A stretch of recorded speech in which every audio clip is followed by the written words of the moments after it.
சிங்கப்புழரி அருகே முத்தாலம்மன் கோவில் பங்குனி பொங்கல் திருவிழாவை முன்னிட்டு 8 ஆண்டுகளுக்கு பிறகு எட்டுப்பட்டி கிராம மக்கள் ஒன்றிணைந்து கருப்புசாமி, பொய்க்கால் குதிரை உள்ளிட்ட பல்வேறு வேடம் போட்டு ஆட்டம் பாட்டத்துடன் நடைபெற்ற பாரம்பரிய திருவிழா.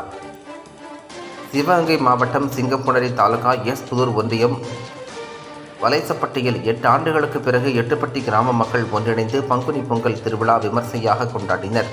முற்காலத்தில் இந்த பகுதியில் மழை பெய்யாமல், விவசாயம் இல்லாமல் கடும் வறட்சி ஏற்பட்டு மக்களை அம்மை நோய் தாக்கியதில் ஏராளமானோர் வீட்டில் முடங்கியதாகவும் கூறப்படுகிறது. அதனால் அப்பகுதி மக்கள் பங்குனி மாதத்தில் அம்மனுக்கு நேர்த்திக்கடனாக பல்வேறு வேடங்கள் போட்டு பொங்கல் வைத்து வழிபாடு செய்து வந்ததால் அந்த பகுதியில் மும்மாரி மழை பொழிந்து விவசாயம் செழிக்கும் என அப்பகுதி மக்கள் நம்பிக்கை தெரிவித்தனர்.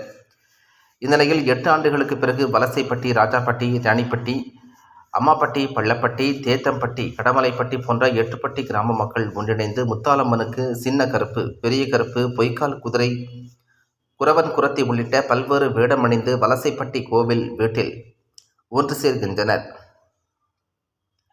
அங்கிருந்து ஆட்டம் பாட்டத்துடன் ஊர்வலமாக புறப்பட்டு முத்தாலம்மன் கோவில் வந்து பெண்கள் கும்மி அடித்தும் வேடமிட்டவர்கள் ஆட்டம் பாட்டத்துடன் திருவிழா அதிவிமர்சையாக நடைபெற்றது. இந்த விழாவில் 5000த்திற்கும் மேற்பட்ட கிராம மக்கள் பங்கேற்று சுவாமி தரிசனம் செய்தனர்.